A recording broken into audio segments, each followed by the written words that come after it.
मसीह सबको। तो परमेश्वर को महिमा हो। आज फिर भी परमेश्वर ने हमें सुंदर समय दिया। इस सुबह परमेश्वर की आराधना करने के लिए हम फिर भी इस रूम के अंदर हम एकत्रित हो पाए, तो परमेश्वर को धन्यवाद हो। तो सबसे बड़ा तो हमारा हृदय होना चाहिए, है ना। सबसे बड़ा हमारा हृदय होना चाहिए। उसके बाद में जो भी है वो हम कर पाएंगे, ठीक है। अगर हमारे पास हृदय नहीं है तो हम फिर बड़ा चर्च लेके भी कोई फ़ायदा नहीं है, है ना। सबसे बड़ा इम्पोर्टेंट बात है हमारा हृदय को। तो परमेश्वर को धन्यवाद हो। तो मैं सोच रहा था मैं क्या बोलूं, परमेश्वर से बात कर रहा था, लेकिन मुझे पता नहीं, थोड़ा सा चेलापन के विषय में परमेश्वर मुझे सिखा रहा है। तो पता नहीं किस लिए है, ये हमें जानना ज़रूरी है ना।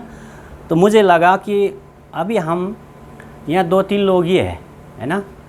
तो 2-3 लोग जब हम सीखेंगे प्रभु के वचन से, जब भी हम स्वीकार पाएंगे दूसरे को, है ना, तभी हम और को भी हम चेला बना सकेंगे। नहीं तो हम ऐसे रह जाएंगे, यूं की त्यों रह जाएंगे, है ना। तो मैं थोड़ा हिंदी में मैं प्रीचिंग करने की कोशिश करूँगा, क्योंकि जैसे कहते हैं ना, जैसे भेष है ऐसा देश जैसे भेष, है ना। तो हमें जहाँ रहते हैं तो उसी जगह का हमें सीखना भी ज़रूरी है, क्योंकि हमें यहाँ पे जब तक परमेश्वर रखा है तो यहाँ हमें संगति करना है, तो और लोगों को भी हमें जोड़ना है। इसीलिए मैं पहले हिंदी में मुझे बिल्कुल भी वो नहीं होता था, है ना, मुझे दिल उस मन से नहीं होता था। लेकिन प्रार्थना करते करते तो परमेश्वर बहुत मुझे अभी हिंदी में भी मुझे परमेश्वर सिखा रहा है। तो मैं परमेश्वर को धन्यवाद हो, क्योंकि मूसा कहता था कि मुझे बोलना नहीं आता, है ना। लेकिन मूसा ऐसा नहीं, मूसा बोलता था लेकिन वो थोड़ा सा बहाना बना रहा था, मुझे लगता है। ऐसा कहीं भी नहीं है कि मूसा गूंगा था, है ना। तो ऐसे कभी कभी हम क्या करते, आता तो है लेकिन बहाना बना देते, मुझे नहीं आता है ना। तो हमें ऐसे बहाना नहीं करना चाहिए। तो परमेश्वर को महिमा हो। तो आज हम थोड़े हैं, लेकिन परमेश्वर की योजना, परमेश्वर की उपस्थिति, मत्ती 18:20 कहता है, जहाँ 2 या 3 मेरे नाम में एकत्रित होते हैं तो मैं वहाँ उपस्थित होऊंगा। तो अगर हम लोग बाग को देखेंगे तो हमें मन नहीं करता यहाँ आने के लिए, है ना। 2-3 बैठे हैं, आरजू भाई वही शक्ल, दिवाले दाजू वही सारे, है ना। लेकिन हम परमेश्वर की अनुग्रह को देखेंगे, परमेश्वर को उस प्रेम को देखेंगे तो विभिन्न हम उसमें देखेंगे, है ना। तो परमेश्वर का वचन कहता है, जब परमेश्वर का जन लोग रहते हैं वहाँ स्वर्गीय दूत भी उपस्थित होते हैं, है ना। हम देख नहीं पाते हैं। अगर यहाँ 6 है तो 6 स्वर्गीय दूत 12 हो गया।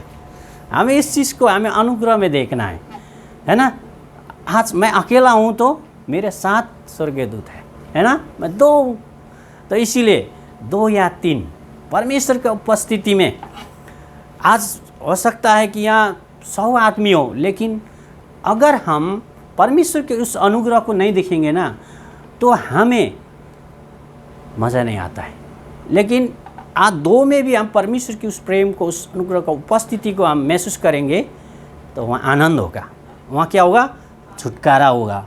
वहाँ क्या होगा, वहाँ सामर्थ होगा परमेश्वर की, है ना। इसीलिए मुझे ऐसा लग रहा है 100 लोग बैठे हम, मुझे ऐसा दिखाई देता है, ऐसा लगता है ना। तो इसीलिए कि परमेश्वर का उपस्थिति हमारे बीच में है। तो आज चेलापन के बारे में थोड़ा सा बेसिक बातें जानना ज़रूरी है ना। तो इसीलिए हम थोड़ा सा चेलापन के बारे में आज पाठ करेंगे। तो आपके पास हिंदी बाइबल है, आप एक बार मत्ती की 16 और 24 इसको पाठ करें।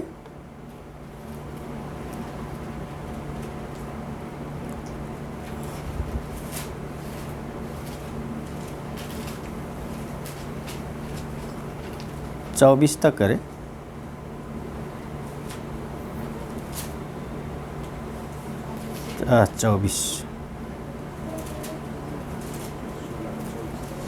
आज 16-24 मत्ती 16-24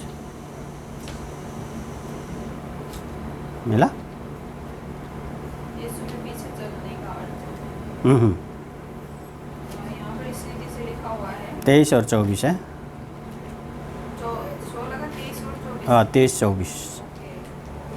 यहाँ पर इस रीति से लिखा हुआ है, उसने मुड़कर पतरस से कहा, हे शैतान, मेरे सामने से दूर हो, तू मेरे लिए ठोकर का कारण है, क्योंकि तू परमेश्वर की बातों पर नहीं परंतु मनुष्यों की बातों पर मन लगाता है। तब यीशु ने अपने चेलों से कहा, यदि कोई मेरे पीछे आना चाहे तो अपने आप का इनकार करे और अपना क्रूस उठाए और मेरे पीछे बोले। आमीन। तो आइए हम प्रार्थना करते हैं थोड़ा देर इस वचन को समझने के लिए। जीवित परमेश्वर, स्वर्ग और पृथ्वी का मालिक परमेश्वर, धन्यवाद देते हैं ये सुंदर समय के लिए। परमेश्वर, हम नहीं जानते हैं पवित्र आत्मा तेरी वचन को परमेश्वर तूने अपने आत्मा के द्वारा लिखाया, इसीलिए परमेश्वर हमें समझने के लिए परमेश्वर तेरी आत्मा की आवश्यकता में परमेश्वर हमें चाहिए।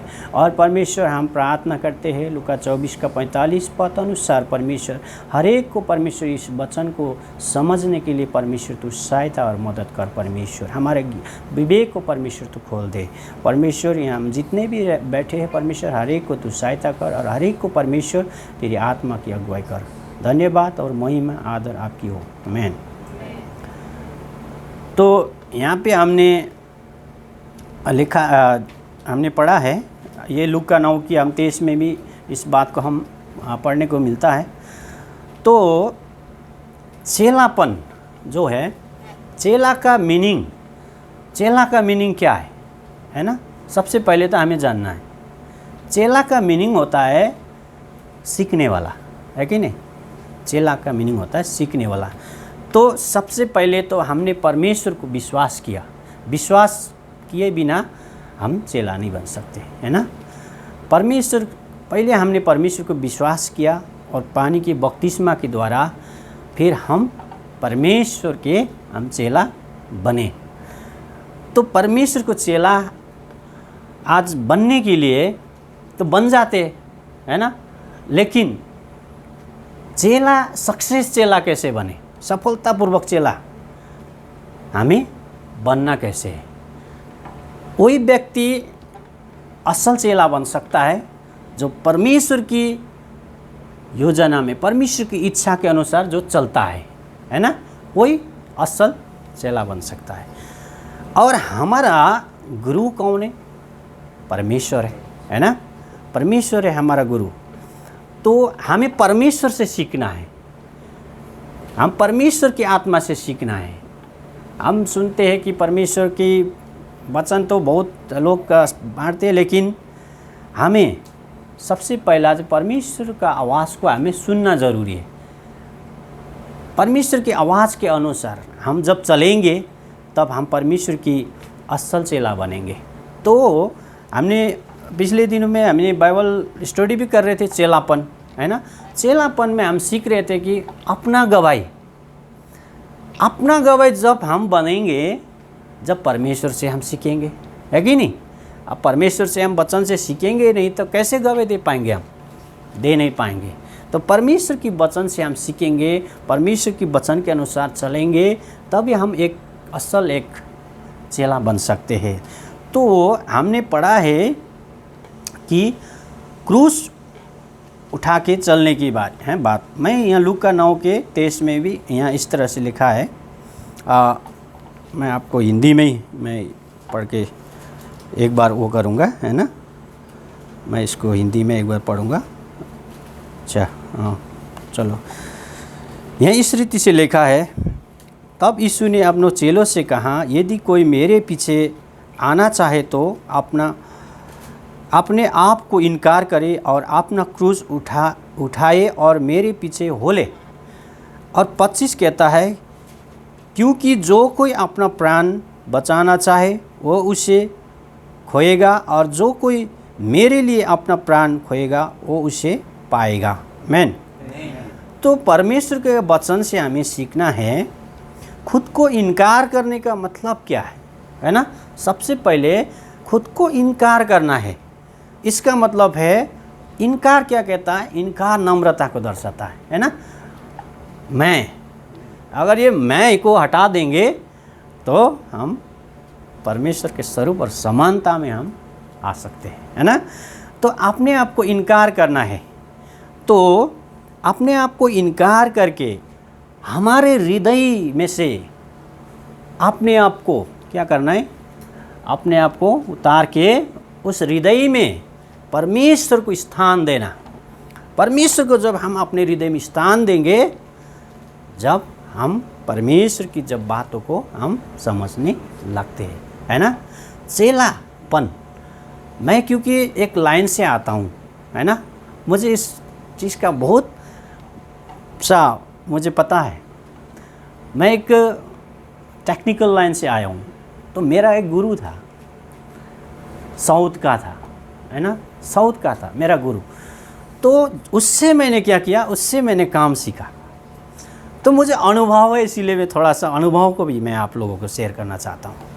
अनुभव है, तो मेरा गुरु मुझे काम सिखाते थे, तो उस टाइम मैं एकदम, है ना, ध्यान करता था, ये कैसे करना है, क्या करना है, उस चीज़ को मैं फोकस लगाता था। लेकिन इससे पहले हमें थोड़ा सा चेलापन के बारे में थोड़ा सा क्या होना चाहिए उस चीज़ को देखते। चेलापन सबसे पहले तो जोशीला होना चाहिए, है ना, फुर्तीला होना चाहिए, और दूसरा होना चाहिए आज्ञाकारिता होना चाहिए। चेलापन के अंदर आज्ञाकारिता, अगर हम आज्ञाकारिता नहीं रहेंगे तो हम सीख नहीं पाएंगे, है ना। अगर वो मुझे सिखा रहा, अगर मैं नहीं उसका बातों को नहीं मान रहा हूँ, तो मैं कैसे सीखूँगा, नहीं सीख पाऊँगा, है ना। अगर मैं फुर्तीला नहीं होऊंगा, तो मैं अपने आप को कैसे एक सच्चा चेला ठहरा सकता हूँ, नहीं ठहरा सकता हूँ ना। चेला, जब परमेश्वर गेतसेमनी बगीचा में प्रार्थना कर रहा था, जब लौट के आया तो अपने चेले लोगों को सोता हुआ मिला। ये क्या है, ये आलसीपन है कि नहीं, आलसीपन है। प्रार्थना करने के लिए थोड़ा सा बैठते हैं तो हमें लगता है कि यार सोने को पहले बिस्तर देखते हैं ना। चेलापन के अंदर आलसीपन नहीं होना चाहिए, फुर्तीला होना चाहिए। जब आपको इस तरह का जब महसूस होता है, तो हमें इस बात को याद करें, नहीं मैं परमेश्वर का चेला हूँ, है ना, मैं असल चेला बनना चाहता हूँ। तो उस समय हमें क्या करना है, फुर्तीला होके घुटने में आके हमें क्या करना है, प्रार्थना करना है, आज्ञाकारिता, है ना। और दूसरा फुर्तीला होना है, जोशीला, है ना, फुर्तीला। पता है आपको, जब यीशु मसीह को पकड़ने आए थे, उन चेले लोगों में से एक ने उसको कहानी काट दिया। इतना फुर्तीला था वो बंदा, तो उसकी तो कहानी काट दिया, है ना। लेकिन हमें ऐसे कान नहीं काटना है इस तरह से हमें कान नहीं काटना है। हमें क्या काटना है, हमें उस योजना को हमें क्या करना है, काटना है ना। जो हमारे जीवन में उस चीज़ को लेके आता है ना, जो हमारे जीवन में इस ऐसे बातों को, समस्या को लेके आता है, परिस्थिति को लेके आता है, तो उस चीज़ को हमें क्या करना है, हमें उसको ख़त्म करना है कि नहीं। लेकिन सचमुच में इंसान का कान नहीं काटना है। तो इस तरह से हमें समझना है। तो चेलापन के अंदर आज बहुत से गुण देखने को मिलता है, लेकिन हम बेसिक चीज़ों में जाएंगे, है ना। तो अपने आप को इनकार करना, अपने आप को नम्र करना पहले बात है। जब हम अपने आप को नम्र नहीं करेंगे, हमारे अंदर मैं हूँ जो होता है, उससे क्या होता है, परमेश्वर का कभी भी महिमा नहीं होता है।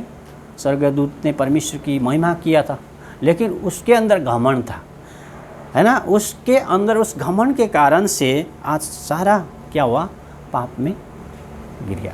तो इस घमंड पहले अपने आप को उतारना है। तो इसीलिए मैं भी सीख रहा हूँ, है ना, मैं भी अभी सीख रहा हूँ। मैं भी दिन प्रतिदिन सीखने की कोशिश करता हूँ, प्रभु की वचन से सीखने की कोशिश करता हूँ, है ना। जब हम परमेश्वर की वचन से दिन प्रतिदिन सीखेंगे, जब हमें असल चेला बनेंगे। अगर हम सीखने की कोशिश नहीं करेंगे, हम वचन नहीं पढ़ेंगे, हम प्रार्थना नहीं करेंगे, हम भजन स्तुति प्रशंसा नहीं करेंगे, तो हम ऐसा चेला बन जाएंगे, वो शायद 100 साल भी उसके साथ रहे, लेकिन कोई हासिल नहीं कर सकता हो, है कि नहीं। वो यूँ की रही रहेगा, हेल्पर ही रहेगा। तो हमें परमेश्वर चाहता है हर कोई सक्सेस चेला बने, अगर मैं असल एक चेला बनूंगा, जब मैं एक असल चेला को वो कर सकता हूँ, तैयार कर सकता हूँ, है ना।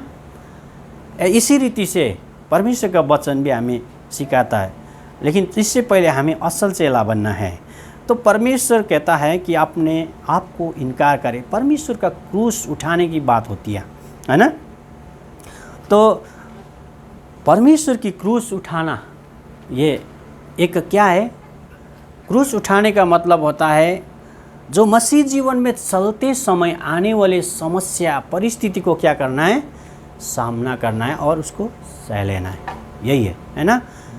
ऐसा नहीं है कि मसीह जीवन क्रूस उठाने का मतलब मैं बीमार पड़ा हूँ, है, मैं आज समस्या में पड़ा हूँ तो मैं प्रभु प्रभु कहता रहूँ, प्रार्थना करते रहूँ। इसी को नहीं कहते दुख उठाना, इसको कहते हैं दुख उठाना। ये तो दुनिया के संसार के सारे लोग तो उठा रहे हैं, सारे बीमार पड़े, सारे बिस्तर में पड़े हैं, जी रहे। इसको दुख उठाना नहीं कहते, है कि नहीं? क्योंकि परमेश्वर से मैं ये बात मैं पूछ रहा था, परमेश्वर क्या है ना। तो परमेश्वर मुझे इस रीति से बता रहा था, दुख उठाने का मतलब है प्रिय, मेरे साथ तुम चलोगे तो उसमें विभिन्न अचानक बाधा आ सकता है। कोई तुम्हें थप्पड़ मार सकता है। अभी सुना होगा, एक थप्पड़ मारा था पास्टर को, है नहीं? वो फिर भी खुश था, वो एकदम हंसता हुआ खड़ा था। तो इसका मतलब क्या है? तो ये है क्रूस उठा के चलना, है ना। क्रूस उठा के चलना, क्योंकि उसके अंदर मसीह है ना। उस मसीह को लेके चल रहा है, वो मसीह की जीवन को लेके चल रहा है। क्योंकि मसीह के जीवन में हम देखते तो कभी इस तरह से उसने व्यवहार नहीं किया, है ना। किसी के ऊपर ना उसने अत्याचार किया, ना किसी के ऊपर उसने ब्लेम लगाया। तो उसने हर दुख को, हर पीड़ा को क्या किया? उसने सहाया है। तो ऐसे मसीह जीवन में चलते टाइम हमें क्या करना है? उस समस्या, उस परिस्थिति जब आए तो हमें उसको मसीह में होके झेलना है ना। मसीह हमारे साथ है, मसीह के जीवन को धारण यही कहता है करने के लिए, है ना। अभी हम यहाँ कितने, 1 2 3 4 5 जितने भी है, हम असल मसीह का चेला बनेंगे। हो सकता है आने वाले दिन में इस ठाव में, है ना, हमें भी इस तरह की बहुत सामना पड़ सकता है कि नहीं? पड़ सकता है। कोई तो मैं कुछ भी बोल सकता है, चूड़ामणि को, है ना, तिलवाद हो जाए, कोई भी कुछ भी बोल सकता है। लेकिन उस समय भी हमें परमेश्वर की उस प्रेम को दर्शाना है। उसको कहते हैं दुख उठाना, क्रूस को उठाना, है कि नहीं? तो क्रूस को उठाने का मतलब यही होता है। इसीलिए आज ये नहीं है कि मैं बीमार में पड़ा हूँ, मैं दुख से मैं बिस्तर में पड़े पड़े प्रार्थना कर रहा हूँ, मैं जो भी कर रहा हूँ वो ठीक है, लेकिन असल में दुख उठाना, क्रूस उठाना, ये कहते हैं। अब किसी को अगर ऐसे मारोगे, किसी भी धर्मगुरु को अगर हमारे मसीह को छोड़ के, तो अगर इस तरह के आप करोगे तो आपको नहीं छोड़ेंगे, है ना, आपको वहीं ख़त्म कर देंगे। लेकिन मसीह ने हमें ये नहीं सीखा है, मसीह ने प्रेम बांटने के लिए सीखा है। इसीलिए हमें नम्रता, ये नम्र व्यक्ति कर सकता है ना। जो नम्र है वही व्यक्ति कर सकता है, और परमेश्वर को जिसने अपने हृदय में स्थान दिया हुआ है ना, वही व्यक्ति इस काम को कर सकता है। नहीं तो एक मारेगा तो 2 ज़रूर मारेगा, पहले 2 पंच ज़रूर मारेगा। लेकिन परमेश्वर हमें सिखाता, असल चेला हमें बनना है ना। हमें दुख तक, हमें लोग बाग क्यों हमें हमारा विरोध करते हैं? इसलिए तो कहते हैं क्योंकि वचन कहता है ना, क्योंकि मसीह को वो नहीं चाहते, क्योंकि मसीह असल बातें सिखाते है ना। मसीह अच्छे शिक्षा देते हैं, लेकिन अच्छा शिक्षा किसी को पसंद नहीं आता है। तो इसीलिए आज परमेश्वर का वचन कहता है कि हम असल चेला बने, तभी हम इस असल चेला जब बनेंगे, जब आगे जाके हम भी असल चेला स्थापित कर सकेंगे। नहीं तो हम असल चेला नहीं बन सकते। इसीलिए जब मैं काम सीखता था तो मैं इतना फुर्तीला था, है ना, मैं एकदम फुर्तीला था। जैसे बोलता था ऐसे मैं क्या करता, तुरंत करता था। तो वो खुश होता था, है ना, मेरा उस्ताद जो वो खुश होता था, वाह तेरे जैसे बंदा मैंने नहीं देखा। मैं अपने आप को नहीं कर रहा हूँ, लेकिन जिस हिसाब से मैंने किया उस हिसाब से मुझे मिला। उसने बोला मैं तेरे जैसे अभी तक मैंने बंदा नहीं मिला। तो मुझे गर्व होता है जब परमेश्वर भी अगर इस रीति से हमसे बोले, है ना, वाह, तो सही में तो मेरा असल चेला है, तूने सही में उस लायक का काम किया है कि नहीं। हम करेंगे तो परमेश्वर खुश होगा हमसे। अगर हम यूँ कि यूँ पढ़ा रहेंगे तो खुश नहीं होगा, है कि नहीं, बोलेगा, क्योंकि हम वचन नहीं पढ़ते हैं ना, हम वचन पढ़ते नहीं, हम कहाँ से सीखना है, वचन से सीखना है ना, वचन के द्वारा हमें सीखना है। तो इसीलिए आज हम हर एक यहाँ असल चेला बनना है तो हमें बाइबल स्टडी करना ज़रूरी है ना। हम समय को वेस्ट ना जाने दें। आपके पास थोड़ा भी समय हो तो आप कोई सा वचन लेके बैठ जाइए, आप उसको पढ़िए एक बार, उसके बाद में जब फुर्सत में आप उसको मनन करिए, उसको याद कीजिए उस वचन क्या कहता है ना, तब परमेश्वर आपसे बात करेंगे। क्योंकि परमेश्वर कहता है कि मेरे भेड़ जो है मेरी आवाज़ को सुनेंगे, मेरे आवाज़ को सुनेंगे। कौन व्यक्ति नहीं सुन सकता है उस आवाज़ को, पता है आपको। अगर यहाँ पे एक बहुत बड़ा डीजे बजाया दिया जाए, शोर शराबा किया जाए, तो मैं बोल रहा हूँ वो नहीं सुने देगा आपको, है ना। एक ऐसे ही संसार में अगर संसार की बातों में अगर हम ध्यान देंगे, उनकी तरह हम देखेंगे, तो परमेश्वर की आवाज़ हम नहीं सुनते। बोला तो रहा है लेकिन नहीं सुने देते। इसी रीति हमें हमेशा परमेश्वर की वचन की ओर अपने आप को मन लगाना ज़रूरी है, असल अगर हमें चेला बनना है तो, है ना। तो आज परमेश्वर हमें यही सिखाता है, असल चेला परमेश्वर को देख के जीता है, किसी को देख के नहीं जीता है कि नहीं, परमेश्वर को देख के जीता है। असल चेला नरेश जी को देख के नहीं जिएगा, आरजू जी को देख के नहीं जिएगा, लेकिन वो परमेश्वर को देख के जिएगा। वो व्यक्ति असल चेला बन सकता है। हो सकता है कल के दिन में नरेश जी शरीर में वो भी इंसान है कि नहीं। एक मैंने पहले भी एक नेपाली में एक स्टोरी बताया था। एक व्यक्ति जाके एक पढ़ा हुआ व्यक्ति को क्या करता है, वचन सुनाता है ना, वचन सुनाता है, तो वो गुस्सा से उड़ता है व्यक्ति, वो पी के पड़ा रहता, उड़ता है, क्या हुआ, तो इतना क्यों मेरे को तंग कर रहा है। बोला इसमें देखो इस तरह से लिखा है आपके लिए। बोला ये मैंने तो लिखा है, तो मेरे क्यों सुना रहा है, तो लिखने वाला तो वही पढ़ा है। तो उसको क्या हाल हो गया उस टाइम, है ना। जिस बात को लेके मैं इतना उतावला हो रहा हूँ, लेकिन ये तो पढ़ा है, पी के सोया है। ऐसे ही हमें परमेश्वर को अगर देख के चलेंगे तो हमें ठोकर नहीं आएगी। हम किसी को देख के चलेंगे, नरेश जी को देख के, मेरे को देख के आप लोग चलोगे तो ठोकर ज़रूर लगेगी, है ना। तो परमेश्वर को देख के हम चलेंगे तो ठोकर नहीं लगेगा, है ना। तो इसी रीति से आज हमें समझना है। मैं सीख रहा हूँ, थोड़ा समय थोड़ा सा मिलता है तो मैं वचन पढ़ लेता हूँ, तब सीखता हूँ, तो उसी हिसाब से मैं आप लोगों को भी शेयर करता हूँ, है ना। परमेश्वर इस चीज़ को हमें सिखाना चाह रहा है। तो ऐसे ही जब हम मसीह को देख के चलेंगे, जब ही हम एक असल चेला बनेंगे, तो परमेश्वर दिन प्रतिदिन आस लगाता है कि मेरे चेले लोग मुझसे कुछ सीखे, कुछ न कुछ सीखे, है ना। लेकिन हम सीखने ही नहीं चाहते, हम करना ही नहीं चाहते, तो परमेश्वर क्या होता है, उसके मन को हम दुख करते हैं, है ना। तो इसीलिए आज हमें सीखना है कि परमेश्वर के वचन के द्वारा हमें दिन प्रतिदिन सीखना है, और एक दूसरे से प्रेम में हमें रहना है कि नहीं, एक दूसरे की हमें व्यवस्था करना है। तो इस बात को आज हमें जानना ज़रूरी है, इस बात को भी, है ना। आज हर एक को एक जिम्मेवार व्यक्ति बनना ज़रूरी है, हर एक को, है ना। जैसे चूड़ामणि जी है, जैसे संजोग है, या जितने भी हैं हमें अपने अपने जिम्मेवार को समझना ज़रूरी है।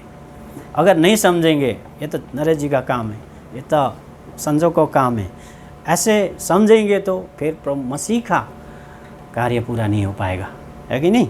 तो हर एक व्यक्ति को आज सीखने के लिए तैयार होना चाहिए, हर एक व्यक्ति सीखने के लिए कोशिश करना चाहिए, है ना। आराधना करने के लिए प्रार्थना करने के लिए, वचन पढ़ने के लिए, वचन देने के लिए हमें हमेशा तैयार होना चाहिए, हमें सीखना चाहिए। तो ऐसे परमेश्वर का वचन आज हमसे कहता है। तो अपने आप को नम्र करें पहले, और परमेश्वर को अपने हृदय में जगह दे, है ना, परमेश्वर को अपने हृदय में जगह दे।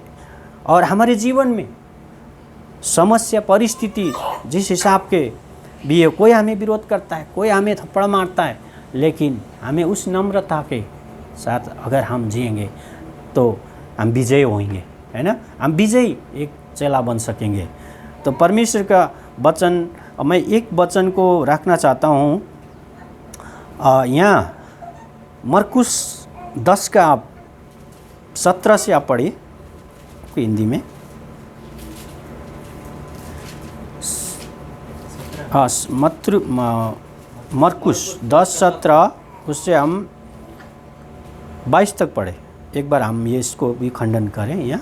और जब वह निकलकर मार्ग में जाता था तो एक मनुष्य उसके पास दौड़ता हुआ आया और उसके आगे घुटने टेक कर उससे पूछा, हे उत्तम गुरु, अनंत जीवन का अधिकारी होने के लिए मैं क्या करूं? यीशु ने उससे कहा, तू मुझे उत्तम क्यों कहता है?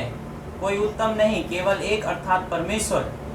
तू आज्ञाओं को तो जानता है, हत्या ना करना, व्यभिचार ना करना, चोरी ना करना, झूठी गवाही ना देना, छल ना करना, अपने पिता और अपनी माता का आदर करना। उसने उससे कहा, हे गुरु, इन सब को मैं लड़कपन से मानता आया हूँ। यीशु ने उस पर दृष्टि करके उससे प्रेम किया और उससे कहा, तुझ में एक बात की घटी है, जा जो कुछ तेरा है उसे बेचकर कंगालों को दे और तुझे स्वर्ग में धन मिलेगा, और आकर मेरे पीछे हो ले। आमेन, आमेन। तो हम थोड़ा सा इस वचन को भी हम थोड़ा सा खंडन करेंगे। यहाँ एक व्यक्ति है, परमेश्वर की चेला तो बनना चाहता है कि नहीं, लेकिन वो बन नहीं पाता। चेला बनने के लिए तो वो प्रभु यीशु के पास आया है नहीं व्यक्ति दौड़ के, हैं, आके कहता है मैं क्या करूं आपके राज्य के लिए, है ना। तो यहाँ हम इस बात को हम समझेंगे। आज हम यदि परमेश्वर का हम चेला बनना चाहते हैं तो हमारे अंदर लोभ और लालच भी नहीं होना चाहिए, है कि नहीं। अगर हमारे अंदर इस तरह का लोभ लालच है तो हम परमेश्वर की चेला नहीं बन सकते, है कि नहीं। आज इस बात को जाने। इसके जीवन में हम देखते हैं तो सब कुछ वो पालन कर रहा था, है ना। जो भी लिखा है यहाँ, व्यभिचार नहीं करना, माँ बाप की आदर करना, है ना, ये जो भी है 10 आज्ञा का जो भी है आज्ञा थे, ये सब पालन करते हुए आ रहा था। लेकिन एक बात के ऊपर ये चेला नहीं बन पाया, उसके अंदर एक लोभ था। ये धनवान व्यक्ति था, है कि नहीं, इसके पास बहुत पैसे थे। तो आज हमें एक परमेश्वर का सच्चा चेला है तो हमें परमेश्वर को देने वाला भी बने। मैन परमेश्वर के देने वाला भी बने। एक चीज़, परमेश्वर सृष्टि करता है कि नहीं, परमेश्वर तो देने वाला परमेश्वर है। परमेश्वर सृष्टि करता है तो आज हमें देने की क्यों ज़रूरत है। कभी कभी हमें सवाल उठता है, बहुत सारे कि मन में होता होगा, परमेश्वर को क्यों दे हम, वो तो देने वाला परमेश्वर है कि नहीं। हमें ये अंदर से ऐसे बहुत फील होता है, मैं भी पहले करता था, है ना, परमेश्वर को क्यों देना है हमें, है ना। तो इस तरह से सोचता था। लेकिन परमेश्वर आज किस लिए हमसे मांगता है? इसलिए मांगता है क्योंकि परमेश्वर अपने जैसा बनाना चाहता है। यही है ना, परमेश्वर अपने जैसा हमें बनाना चाहता है। यूहन्ना 3:16 में परमेश्वर ने अपने आप को क्या किया, सबके लिए दे दिया। देने वाला हम बने, है कि नहीं। ऐसे ही हृदय हमारे अंदर भी हुए। तो परमेश्वर ये चाहता है। परमेश्वर के पास सब कुछ है, परमेश्वर का हमारा पैसा रुपये नहीं चाहिए, लेकिन परमेश्वर सिखाना यही चाहता है कि हम भी देने वाला बने, है कि नहीं। उसका जैसा हृदय हमारे अंदर भी हो। तो अगर हमारे अंदर इस तरह के से लोभ और लालच है तो हम कैसे दे पाएंगे? नहीं दे पाएंगे, है कि नहीं? हमें दिक्कत होती है। कभी कभी मैं भी इस रास्ते से गुजरता हूँ, है ना, क्योंकि इतना आपने पता, इतना महामारी आया, इतने महामारी झेला हमने, है ना। तो दशंश के बारे में हमेशा सवाल उठता था मेरे मन में, है कि नहीं? अब इतने दिन बंद हो गया, इतने दिन ये हो गया, कैसे होगा? लेकिन मैंने उस समय भी परमेश्वर को ये कहा कि परमेश्वर, अगर तेरा जैसे बनना है मुझे तो मुझे देना पड़ेगा।